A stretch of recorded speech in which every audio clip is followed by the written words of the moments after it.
আসসালামু আলাইকুম।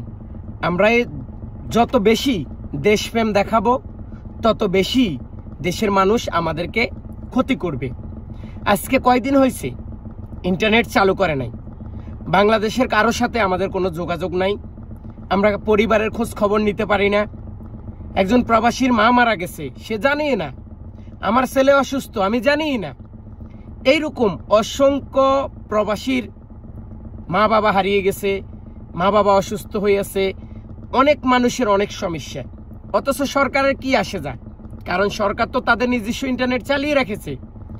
আমি আপনি সাধারণ জনগণ সেবা থেকে বিচ্ছিন্ন। কারণ আমরা কোনো মানুষে না, আমরা জন্ম হয়েছে কি জানোয়ারের ঘরে, আমাদের জন্ম হয়েছে পাকিস্তানে। এই পাকিস্তানে জন্ম হওয়ার কারণেই আজকে দেশের জনগণের সাথে যেইভাবে অত্যাচার করা হইতেছে। দেখুন, আমি আগেও বলছি, এখনো বলি, আমি কোনো রাজনীতি পছন্দ করি না, আমি রাজনীতির কথা বলি না। আমি প্যাটনীতির কথা বলি, যেটা লিগ্যাল এটা বলবো, সেটা আওয়ামী লীগ হোক, বিএনপি হোক, জাসদ হোক, জামাত ইসলাম হোক, আই ডোন্ট কেয়ার। আমার কথা লিগ্যাল। আমরা প্রবাসীরা টাকা দিতেছি, আমরা প্রবাসীরা দেশকে উন্নত করতেছি। আমাদের কথা যদি দেশের মানুষ না ভাবে, তাহলে আমরা দেশের কথা ভাবার দরকারটা কি? এই যে পরিবারের সাথে কথা বলতে পারি না, এই যে পরিবারের সাথে যোগাযোগ সংযোগ বিচ্ছিন্ন, আপনাদের তো কিছু আসে যায় না, কারণ আপনাদের তো পরিবারের কেউ নেই। আপনাদের পরিবারের যেগুলো আছে সেগুলো হচ্ছে পাথর।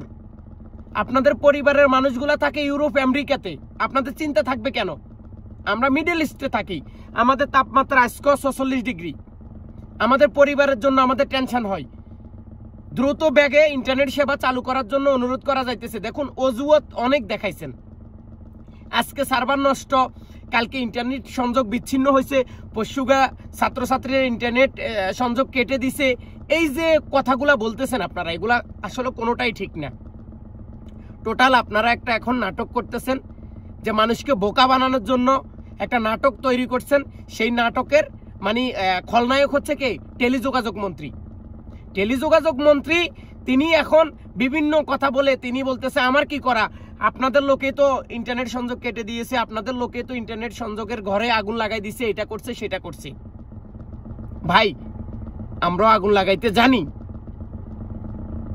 1,50,00,000 প্রবাসী 1 মাস টাকা না দিলে আপনাদের খুঁজিও পাওয়া যাবে না।